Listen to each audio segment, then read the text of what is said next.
Ravioli, ravioli, give me the formioli. I'm Russell Tyndall. And I'm Mr. Krabs. He's Mr. Krabs. That's Ned Pruitt. And you're listening to Not a SpongeBob podcast. It is the Never Ending Adventure podcast. We're talking about Adventure Time. And man, we're deep. We're like mid season 4, I have to assume right now. Season 4, episode 11, Beyond This Earthly Realm. How you doing, Ned? I am doing good, man. It's been a long week. I don't know if it's just like a mid Q1 lull, but like I am needing some weekend drinks at this point. Oh man, already?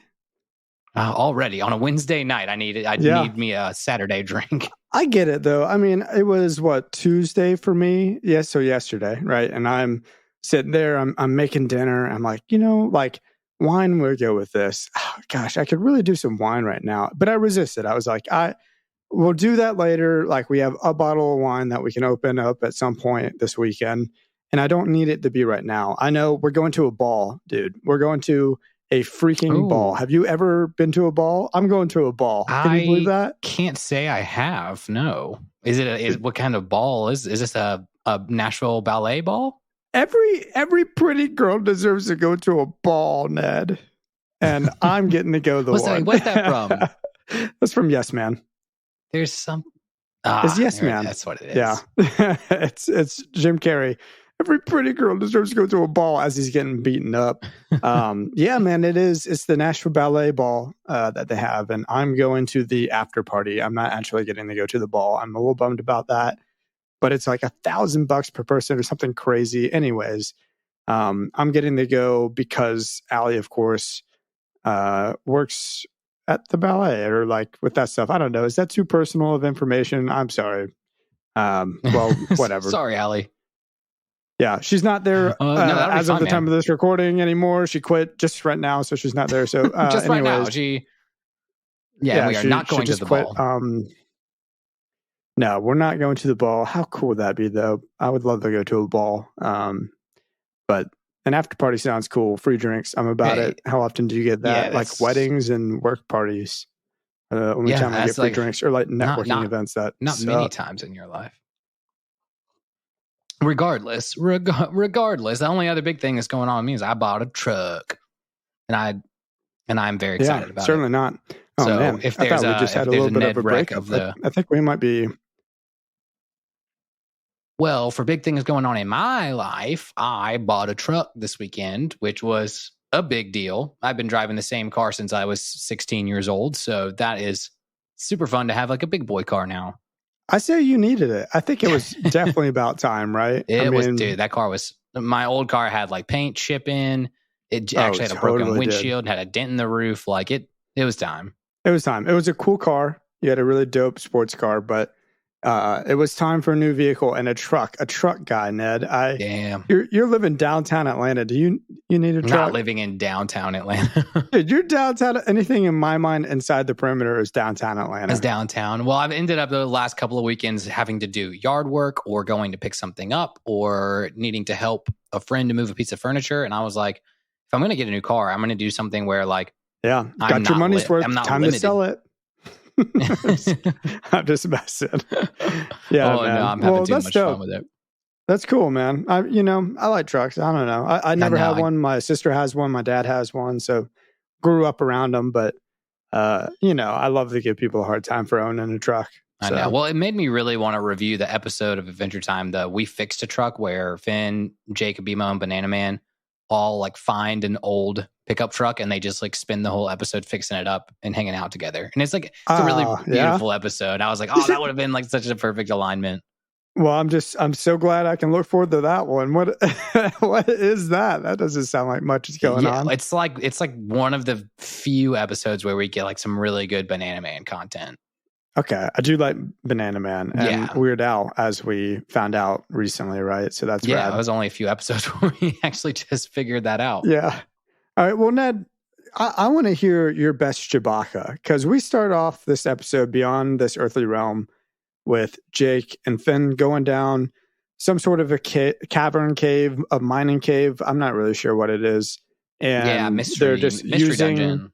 Mystery Dungeon. They're using Jake's arm, or really his tail is what it ends up being, as a rope that's tied to something. I'll do my best. I mean, I did love this one, though, in the sense that when they go in the first episode, the season 1, episode 7 dungeon, and they're like going into the dungeon, it is just like a little hole on the top of a hill, you know? And so I was like, oh, this maybe they're kind of playing back to, they just literally find holes on top of mountains and climb in them. But that's Chewbacca. Why not? Here we go. Okay, I was not expected that. That was good. That was really good. I like Star Wars a lot, you know? Yeah. That's the best I could do. I'm going to give up now because our fans are like, gosh, this is annoying to listen to. But Jake Rope is sick. It's so simple and yet so useful. They never do that. I think in the next episode, because we'll record the next episode pretty soon. I've already watched it, taking some notes, but they do like a Jake elevator thing. And so Jake Rope, for me, though, seems like a great use of Jake. It's so practical, so underutilized. And the little candle on top of his head, the headlamp that he has, is just too cute. And I love the colors in that intro scene. It reminds me of my favorite moments when it's nighttime or about to be nighttime, the sun setting and Adventure Time. And this has that same vibe for me inside the cavern. Orange sky vibe. It's so good. I don't know why. It's just perfect for the Adventure Time color palette. Yeah. I say with your comments on Jake Rope, though, it's great, but it also then bugs you a little bit because you're like, oh, that's the reason why we have this Jake Mistakes segment overall. Because when you start realizing how many practical things having like hyper stretchy powers would help with versus how much Jake doesn't do with it, that could just be absolutely practical. It makes you be like, oh, that's everything he does is a Jake mistake. Oh, man. I mean, here's the thing, though. The Jake tail moment, after we're going to skip a spot in this episode real fast and go to when Jake is backing out of the cavern, and was my tops of the episode, without a doubt. I think it's so funny. He pulls it twice to signal to somebody back at the beginning of his tale, who obviously there's no one there. There's a whole episode about Jake's tail literally going off and having like a whole night life while he's asleep. That's right. Okay, because you've mentioned this before. So the tail has some sentience, maybe. Yes, there's in a jokey apparently way. And I guess that's kind of just like a rolling dog joke. It's like the dogs can't control their tail. That there's like the tail has its own mind. So that was it's a good reference, though. I mean, I wouldn't have even thought about that until you said, "Oh, Jake's tail has sentience." And I'm like, "Well, yeah, he does. He's a little clown at a flea circus." Yeah, well, I was going to be a little nitpicky and just say I thought it was kind of funny how he pulls the wrong way. He pulls like away from his butt instead of pulling away from the start of the rope for his tail. Like he's like dinging himself almost. Yeah, he dings himself, right? But then it's just so funny how he just like backs out over a rock and then like he's like, oh gosh, and then squeezes through the hole. And that was the tops. That was the best moment of this episode for me, hands down. Oh, nice. Okay, I got a different one. I think. I can wait for that though, because we're gonna end up jumping around a little bit too much if we do that one. Let's dissect this cavern a little bit more, because we also have something that I just want to go ahead and describe as a giant irrational fear that I have, which is when Finn squeezes through a tight hole in a cave to get to this other location where they find the porcelain lamb. That is, without a doubt, like something I am so afraid of one day having to do and then not being able to squeeze through. Like you get your head through, you get part of your chest through, and your arms can't move through it yet, and you're trying to wiggle like a worm, and then you're just stuck. I don't know why, dude. Maybe it's just me, but I am so afraid that one day I'm going to be in this situation and not be able to get through something, and then I'm going to have a panic attack, and then I'm going to die in a cave. No, I know what you mean, though. I watch the videos of people doing that. I'm like, I would hate that feeling, but that's why I tend to just like, it doesn't bother me too bad, like watching other people do it, but I was like, that's why I don't think I would ever do that. Well, it's like irrational, right? Like I'm never going to be in that situation. I'm not going cave diving, and I I guess, cave exploring, or like when you go through a cave underwater, spelunking. Never going to do that in my life. I have no desire to do that. It terrifies me because of that scenario. And so therefore I shouldn't be afraid of it, right? Like, it's never going to happen. But for some reason I see that I'm just like, oh, Finn, why?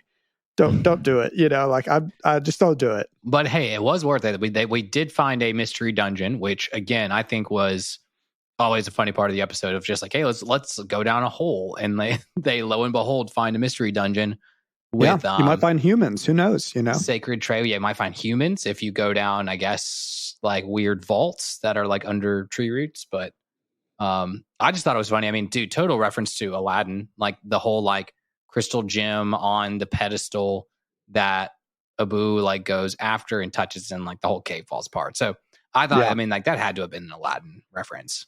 I'm glad you got that, because Allie was also mentioning that as we were watching this for the first time. And I'm just not Aladdin, like up on my Aladdin plot. It was a good one. That was one of my OGs from childhood for sure. Yeah, I mean, the porcelain lamb and what happens to Finn. So essentially, his physical self is stuck inside of the lamb when he touches it, and his metaphysical self is brought into a new plane of his existence, which is the spirit realm, which is what we find out. And it reminded me of Yu Yu Hakusho. So if we have any anime nerd fans out there, Yusuke Urameshi has the ability kind of to see the spirits that are around him in the real world. He kind of has wizard eyes, but he can also fight them in like his own plane, in the physical plane of existence. He doesn't have to be in the spirit realm to do so.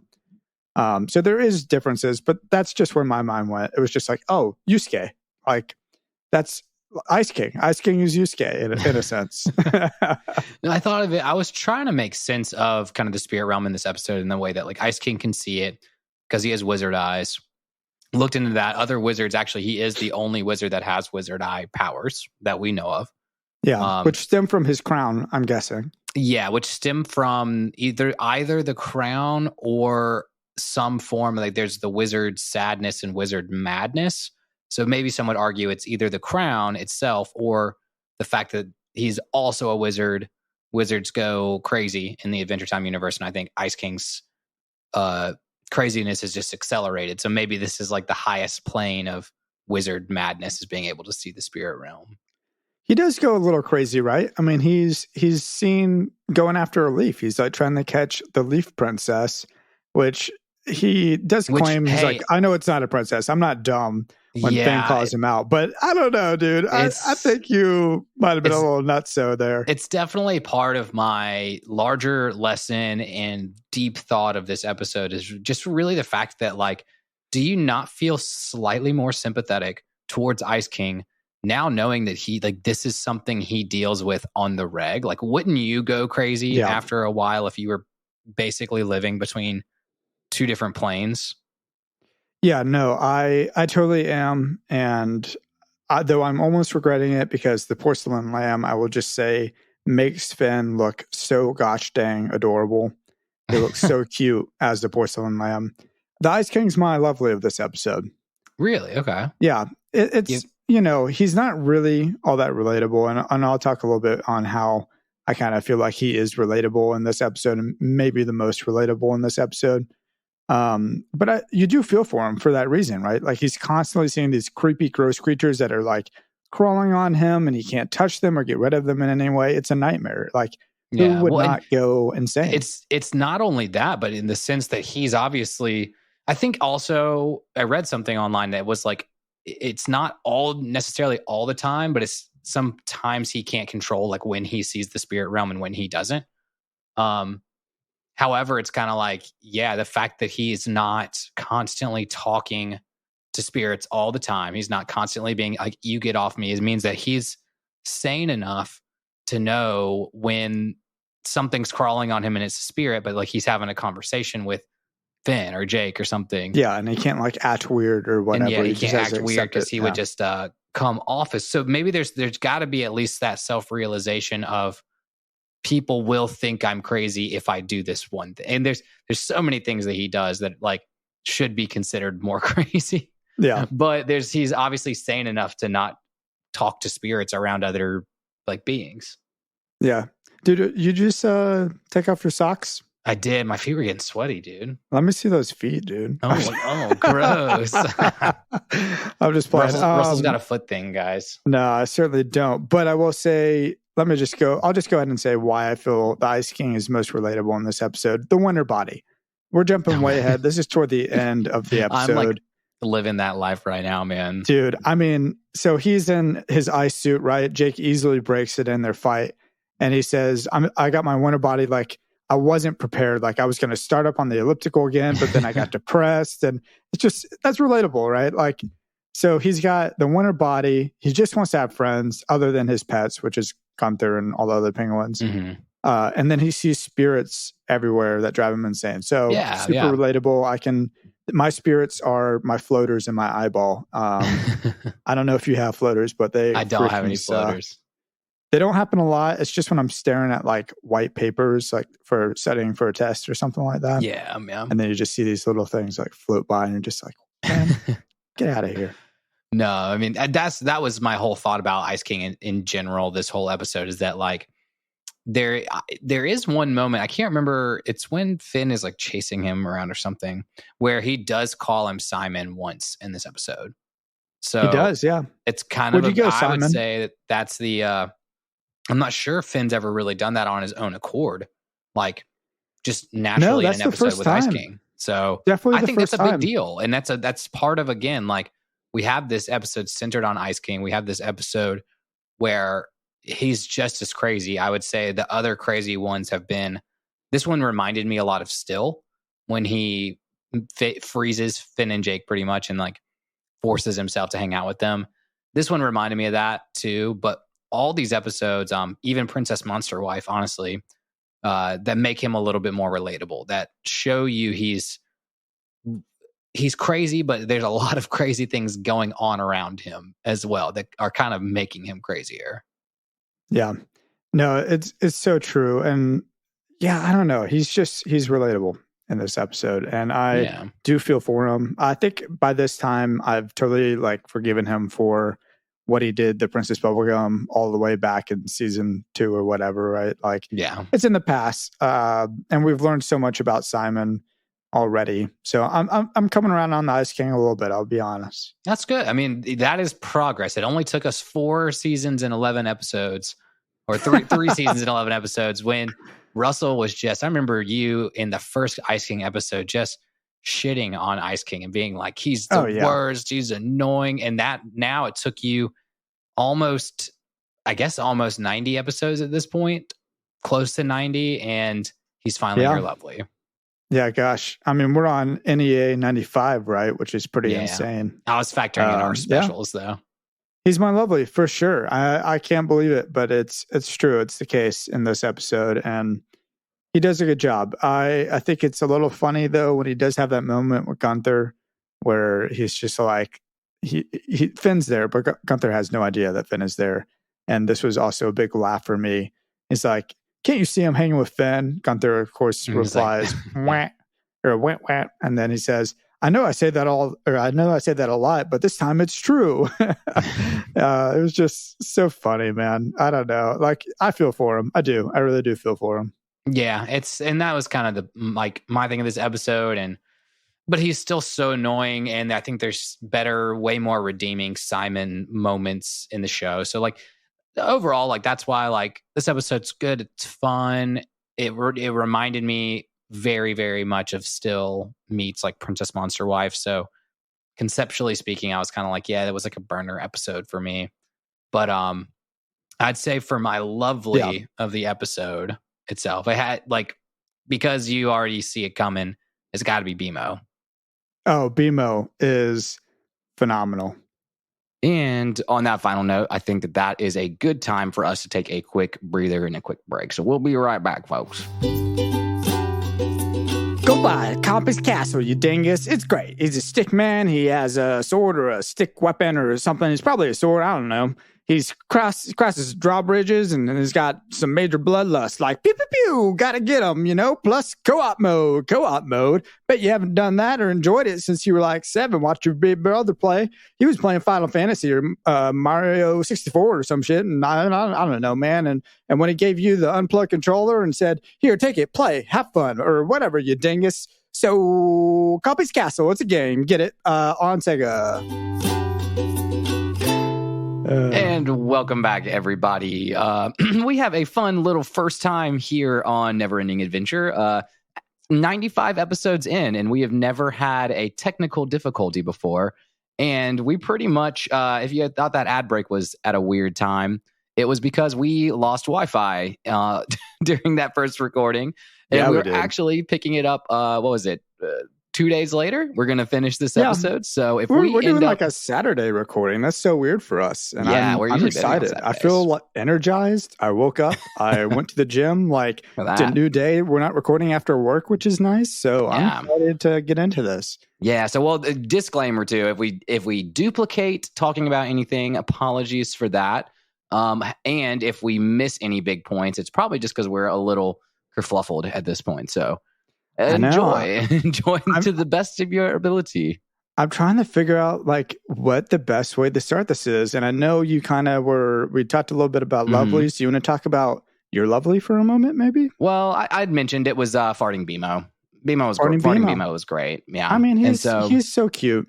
It's going to be, I mean, there's so many there's now like we get a full BMO focused episode later this season.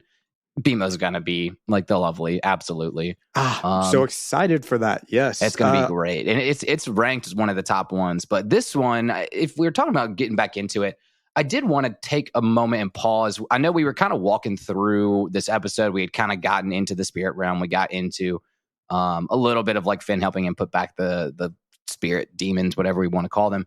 I wanted to pause on a moment at the beginning of the episode, where Finn is going up. He, Aladdin style, goes up to the crystal and he touches it. And Jake says, "Wait a minute, hold on.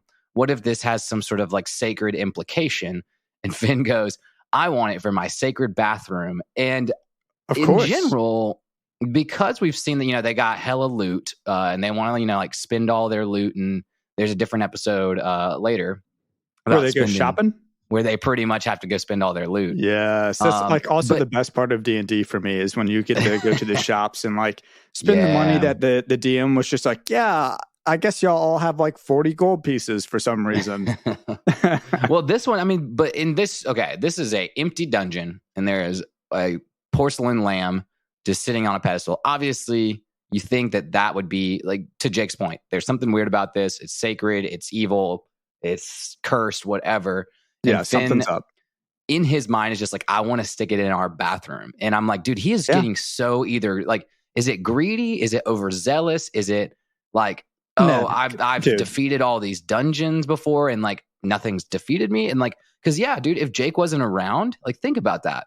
If Jake wasn't around, sacred bathroom though, man, like he's got to have the porcelain lamb for the sacred bathroom. I mean, I wanted to ask you. Now, I've got something in my bathroom that I think is my favorite thing about my bathroom, without a doubt. Is there something about your bathroom? Do you have like one of those poop stool things? Do you have like anything in your restroom that just makes it home for your poop? I've got a great piece of art I bought at a Nashville not even art fair, like a tent festival, or the vendor festival, whatever you want to call it. And it's literally like an 8x10 postcard, or what do you call those? 3x5 postcard style of a beautiful mountain range. And there's a stormtrooper with a cup of coffee. And on the bottom, it says, "Mornings are for coffee and contemplation." And I'm so glad I asked. I love that. That's great. What's your bathroom what makes your bathroom sacred? What makes it special, what makes it super sacred is, so we're living in a house that was created built in 1927. So very old. So many people have lived in this home. There's a lot of weird things about it. I like to call it the Hobbit home because there's just like secret doors, and like this probably used to be an outside wall, but now it's like there was some weird stuff in your house. The closet, and then there's 2 chimneys. Like, why is there a second chimney? There's only one fireplace.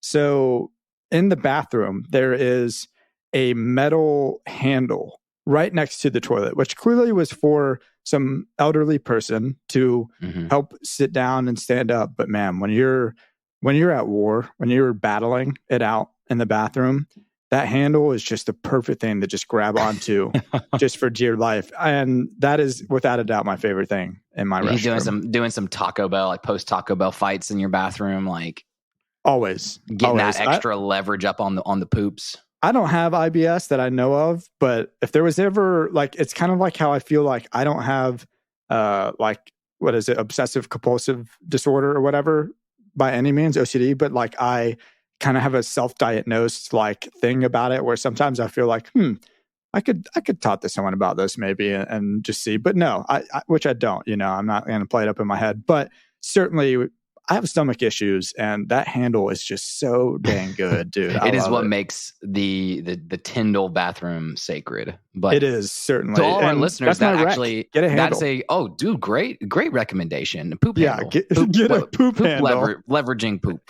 But I'd say my recommendation is for everybody. That is a fantastic topic of conversation. If you would like to send us into the Never-Ending Adventure Traveler's Log, your best bathroom sacred item, and it has to be better than a porcelain lamb. If it's not better than a porcelain lamb, then we will shame you on this podcast. Yeah, we'll shame everybody that writes in for sure.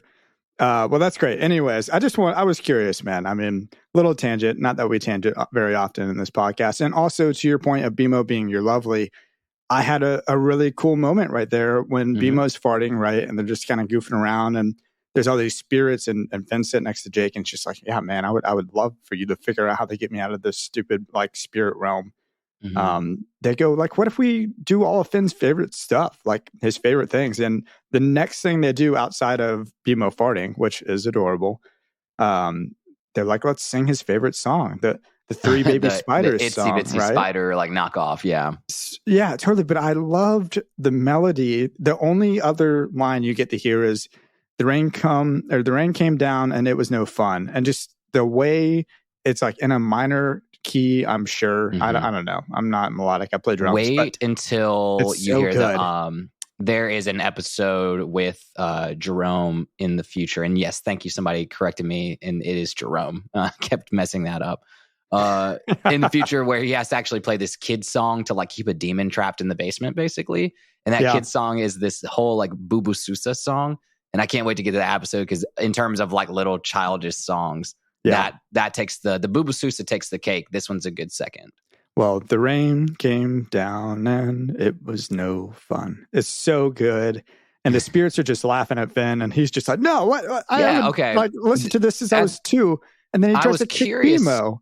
That actually was, I think, maybe an important part, because the spirits do like laugh at him and make fun of him. So I'm like, okay, these things are like not just like they're floating around in space. Yeah, they're sentient and they're aware and they're around. So that was kind of at least the other than that, they're just kind of like, I didn't know if they were like amoebas floating around in space or whatever. I don't know. It's so fascinating. They don't have necessarily personalities, but they kind of did in a way, right? Like, especially in that moment, you got to see a little bit of their personalities. And then the dead one, which we'll get to in a minute, like certainly has some things about him that make him special and unique and kind of like a dog-esque creature. But I just love that Finn tried to kick BMO, like he just Spartan kicks straight through BMO. Through BMO. As soon as we saw that, Allie was just like, methinks Finn doth protest too much, perhaps. Well, I was going to say, so that scene when you were like, and they sing the song, they play Compy's Castle.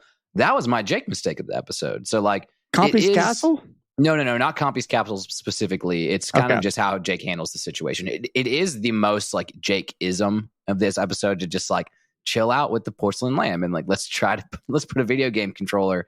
It's so funny, like Jake moment. However, if you really think about it, the smart thing to do would have been like, okay, there's an evil porcelain lamb. Finn's face has been teleported onto it. I would have freaking gone straight to Peppermint Butler, knowing that he has access to the Nightosphere, that he has all these like weird incantation-y type things he knows about. And I'd be like, bro, I found this like porcelain. And then I would have thought, honestly, Peppermint Butler would have been like, oh yeah, just smash it. Like he would have known the answer, so. Yeah. I don't know. I mean, the Compy's Castle scene alone was pretty wonderful. And it almost made Finn, the porcelain lamb with Finn's face on it, my lovely, because of how peaceful he looked. I don't know why.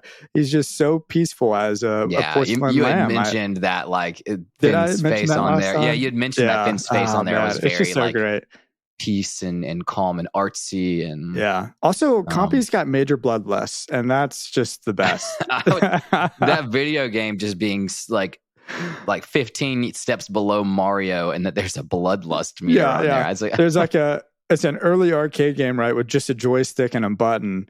And the second player, the co-op mode, is press the button and then the bridge comes down, or the drawbridge comes down, and you can walk over it. A very lame video game, but apparently they love it and they play it all the time. So I don't know. Yeah.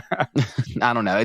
It was as much as we saw. What was the name of the episode where they go in and play the game inside of BMO in 3-dimension style? Like, this seems obviously not even as good as that one. Not at all. Not at all. So we, in the same time period that all this is going on, we're basically also hanging out with Finn and Ice King, and they're in Ice King's little, I don't know, what do you call it? His Ice Kingdom? I don't know. Yeah, it's in the Ice Kingdom. Yeah. Yeah. His house or something. I don't know. His cave. It's really what it is. It's just an ice cave. And you get what is not my sexiest character, but certainly Ice King's sexiest character. This gross pink 2-headed spirit with some thick, like 2 C's, beefy thighs. Beefy man legs. Yeah. Like, in a creepy nose, like a Squidward nose and eyes in the wrong place. It was creepy, man.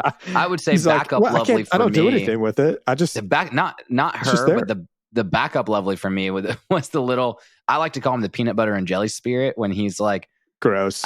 And he's just like pooping the one out. That poops and throws up at the same time. It's like jelly on one side, peanut butter on the other, and then Ice King just has that moment. He goes, "I hate them."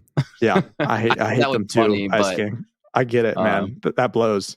Yeah. Well, he admits there's portals all over the universe, which is such an interesting moment. Like that had my brain like running. I'm like, what is going on? What do you mean there are portals all over the universe? You can go in and out of the spirit realm if you're able to find them. And it seems like they're way more obvious for the spirits than they are for that was kind of one of the things I read into, though, is that if the portal that's in Ice King's house now, it just teleports the spirits from point A to point B. It doesn't necessarily teleport things or beings in and out of the spirit realm. Obviously, that was some sort of curse that the lamb was, the spirits themselves. So that's probably stating there's portals all over the universe of like, if you're in the spirit realm, you can go to this portal and you end up on Mars. You go to this portal, you end up freaking in a different universe. Can he be trusted? Can we trust Ice King in this? Is kind of something that I was curious about. I mean, if that is true, you could physically use it to travel the universe. No, I mean, spiritually use it though, because you have to be in the spirit realm. You can't. You got to figure out a way. Realm. You got to figure out a way to like transfer in and out of the spirit realm. I think is the thing. If you can figure that out, then you can use the portals to travel all throughout space, and that is amazing.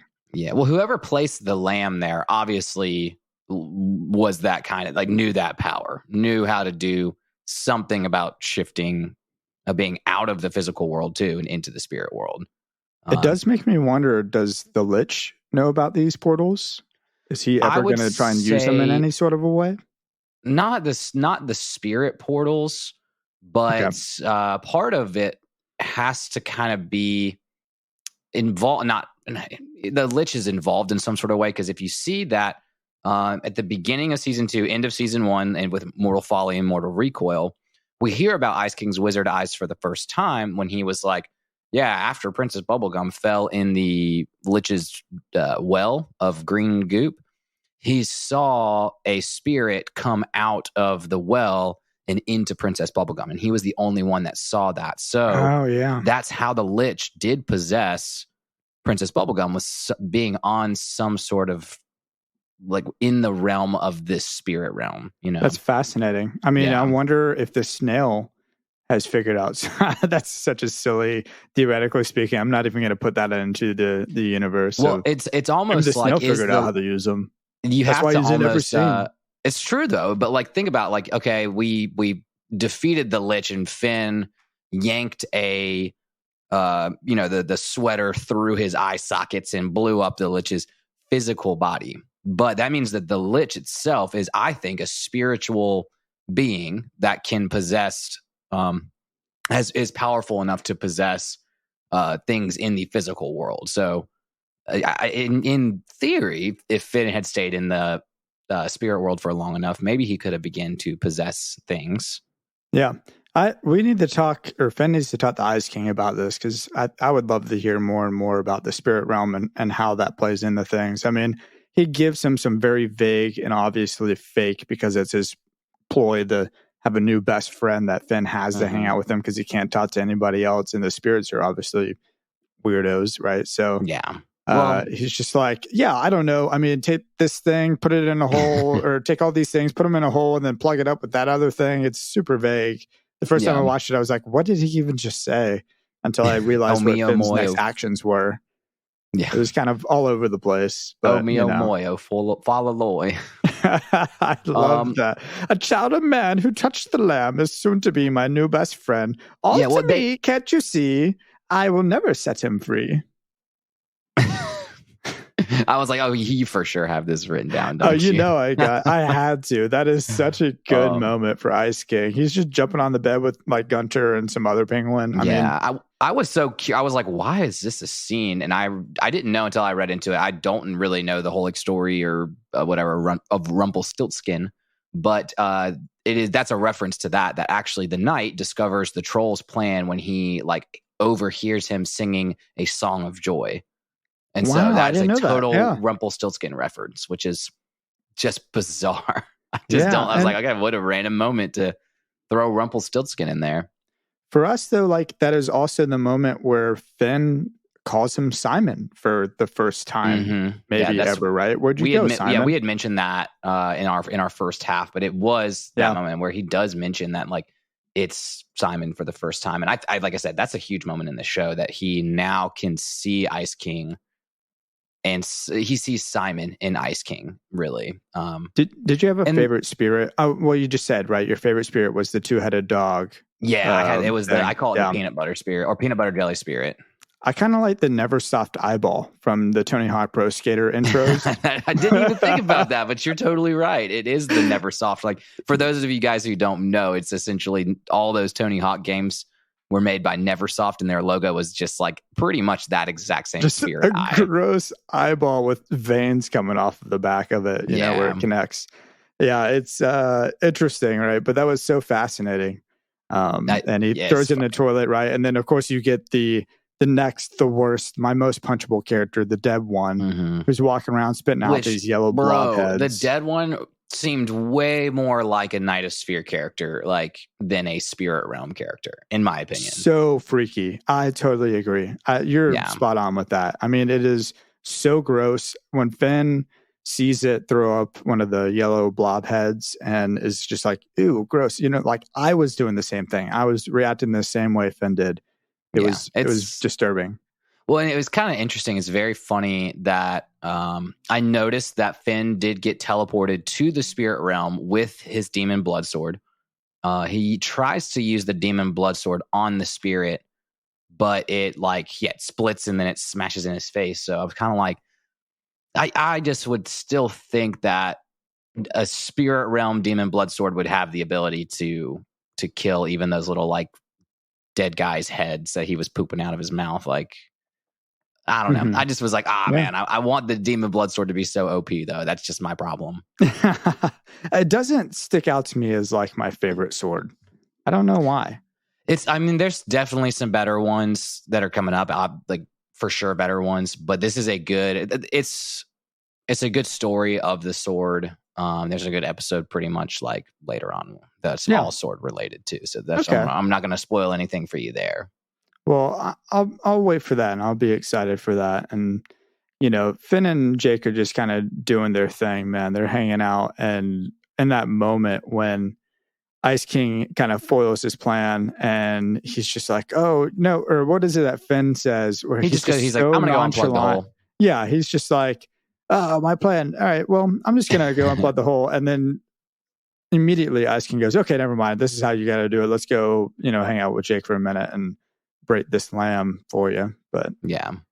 So I mean, well, it's funny. I think it's almost all thought through of a plan, and then he forgets that like he still can't physically touch Finn either, so Finn can just do what he wants in the spirit realm. I was curious if like Ice King's mind being at ease because there aren't spirits everywhere flying around and touching him, like, or whatever.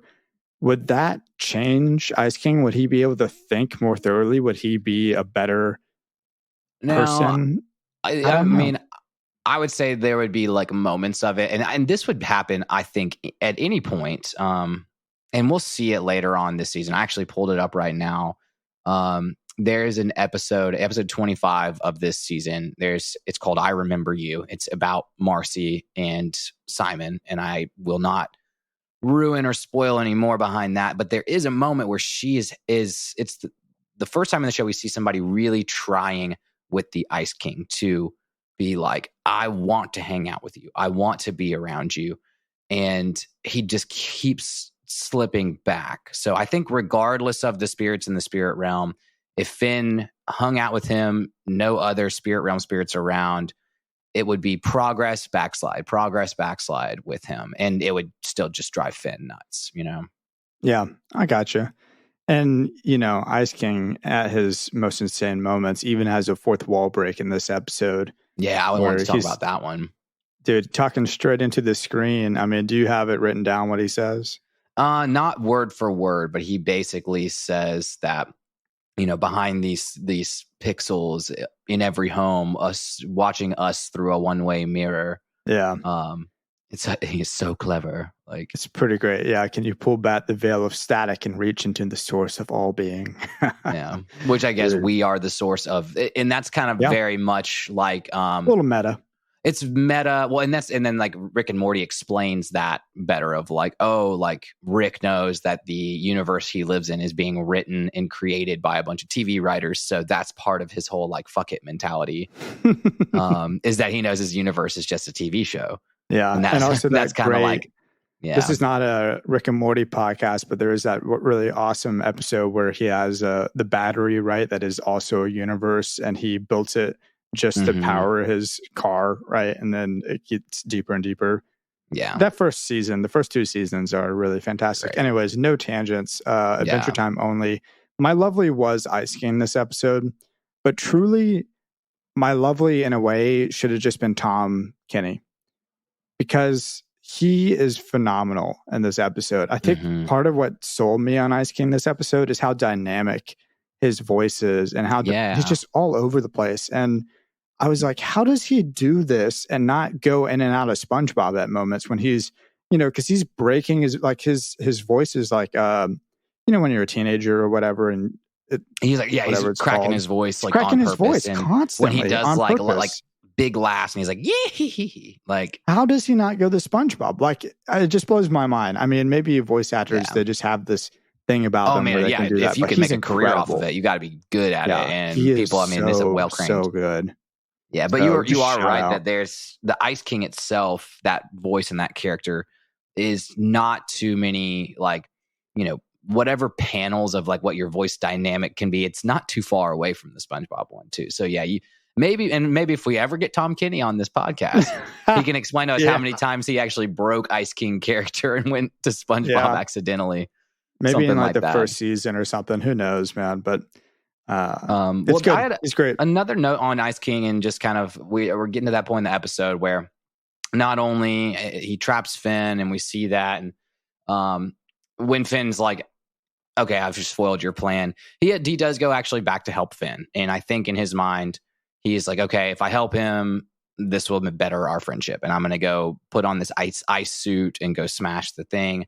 Now, in general, I was like, we were prepping for next week's episode, which it's the LSP episode. But I was like, what? This season has a lot of the same things. And I think it's very much like the lack thereof, and then the pursuit of community and the pursuit of essentially what Finn and Jake have, like their dynamic duo.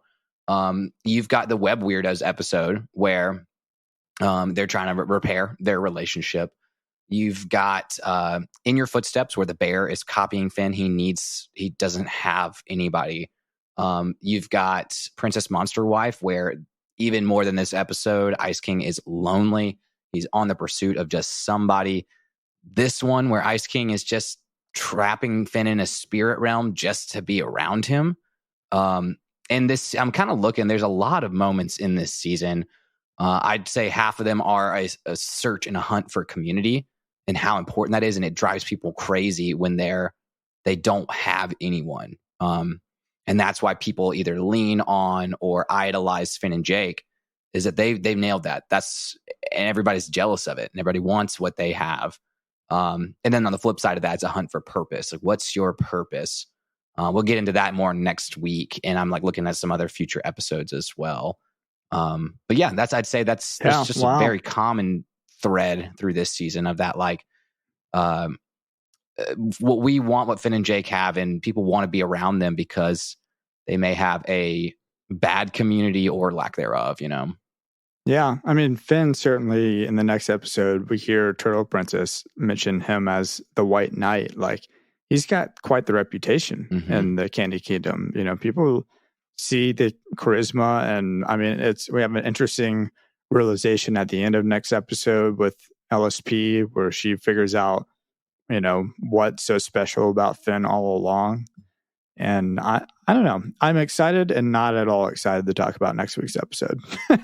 It's going to be a good one. It's going to be a good one. It's going to be good. It'll be fun, but certainly. Did you have any like, well, besides like the fourth wall break was a great, like, okay, this is like, just went from a kid's episode to something like a little bit more in depth, but did you have any kind of like a deeper thought or something like, you know, you said that you liked Ice King. He's your lovely. So I'd imagine that you had some sort of striking moment of sympathy for him in this episode. Yeah, it kind of is the whole episode. I think Ice King, I mean, from the beginning, you just see him chasing leaves. He's just hanging out. He's going about his life, and he can see Finn. And then you have all these, like I mentioned in the prior recording, like he is constantly being tortured by all these things that are flying around him in the spirit realm that he can't touch, he can't get rid of in any way. They're crawling on him. They're terrifying looking, like the dead one. Like, he's complex, and his life is complex, and it's not easy. That can't be easy to deal with at any moment. Like you mentioned at the beginning of our conversation last time, where he could just be hanging out with Finn or something, and then all of a sudden another spirit comes out of nowhere and starts messing with him. You know, he has to deal with that. So that's where my sympathy for the Ice King comes from. I think is a lot of like, wow, that must be really hard. And his life, I mean, we saw obviously his life as Simon was difficult in many ways once he got the crown. And I don't know. So I'm just excited to see where he goes. I'm not in love with Ice King, but I am excited to see what happens with him. Yeah. Well, I mean, I'm before we even get to the end of this season, the fact that you're already on that road and already on the way more than you were in season one, you're on that road to being like, okay, there he's crazy for a reason. He wasn't always. We know that he was Simon in the past.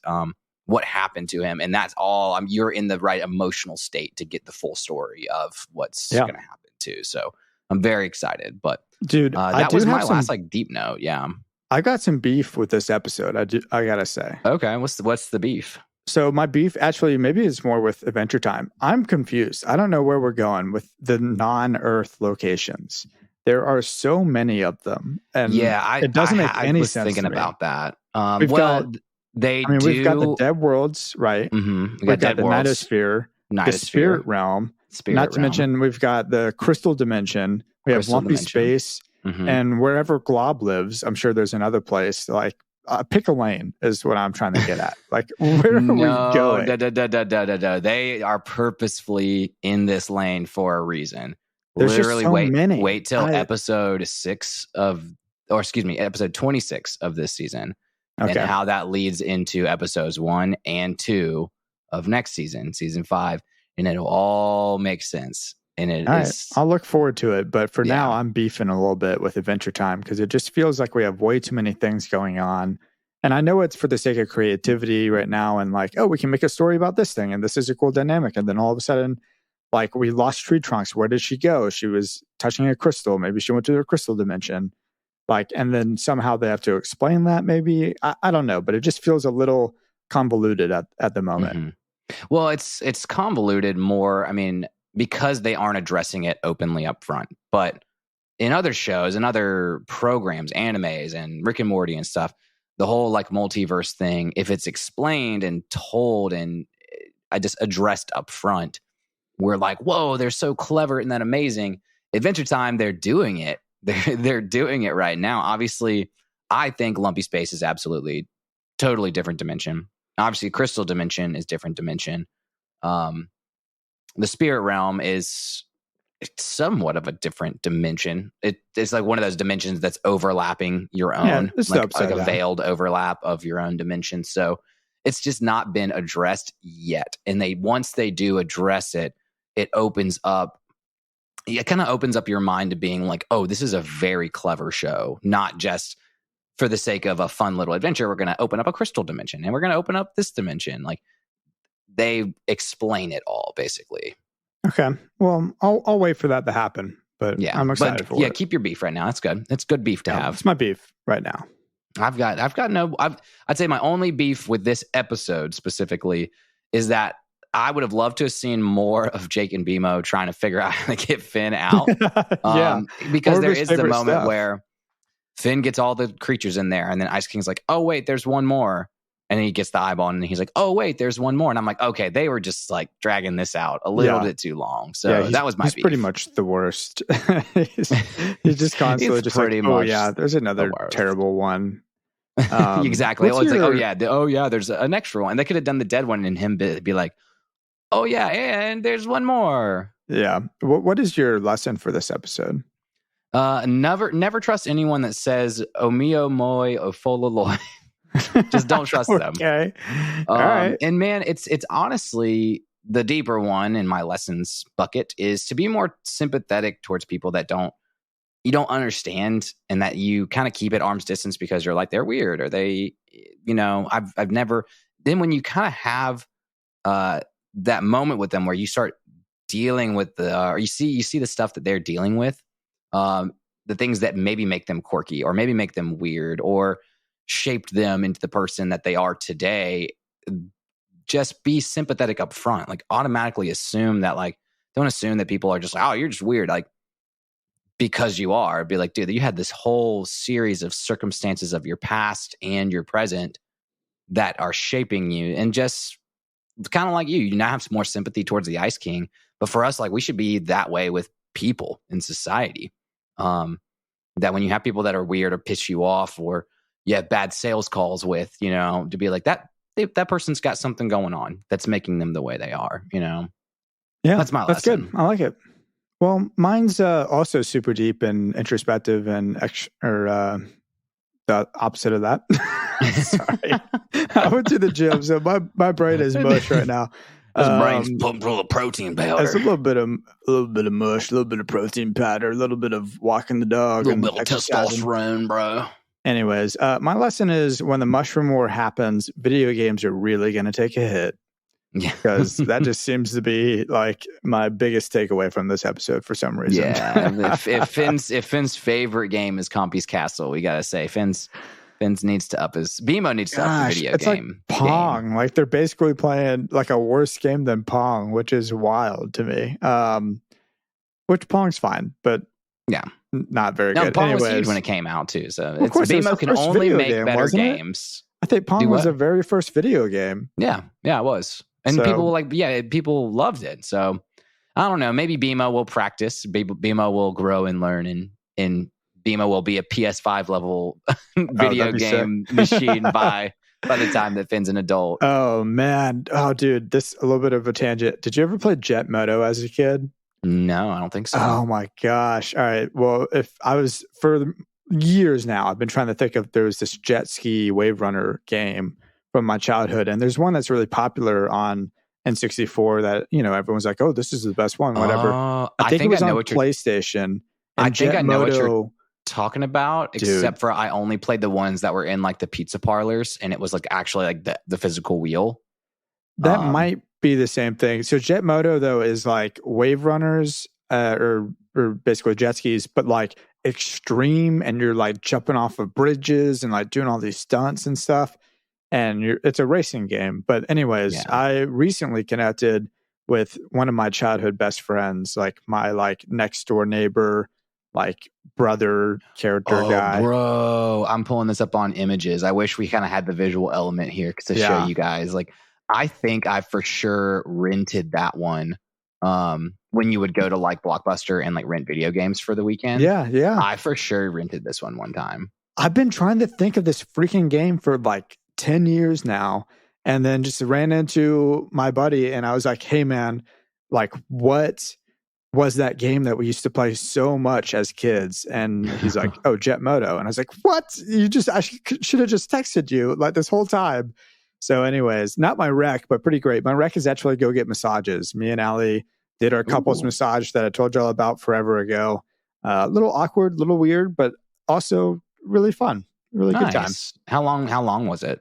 Like, it was an hour. It was an hour's worth of, and then beforehand we had a little bit of rushed. I wish it hadn't been so rushed, but some what is it? Champagne and orange juice,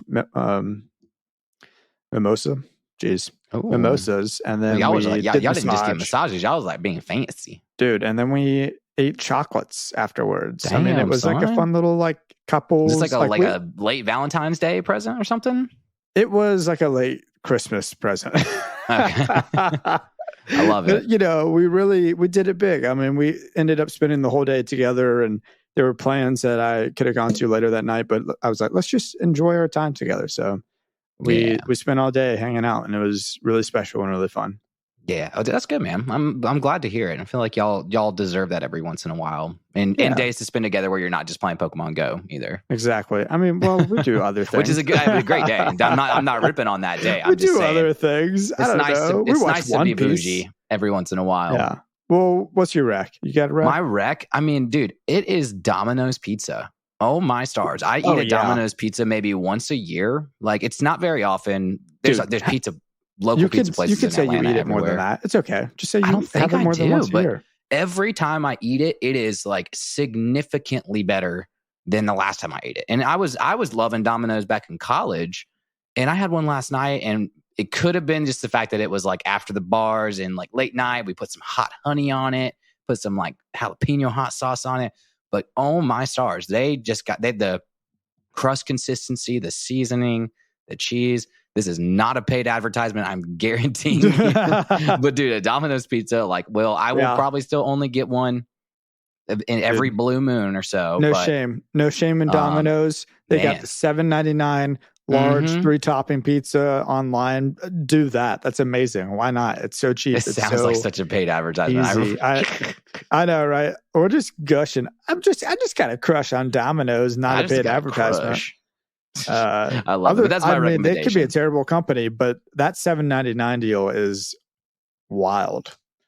So, anyways, oh man. Well, where can all of our lovely follow us?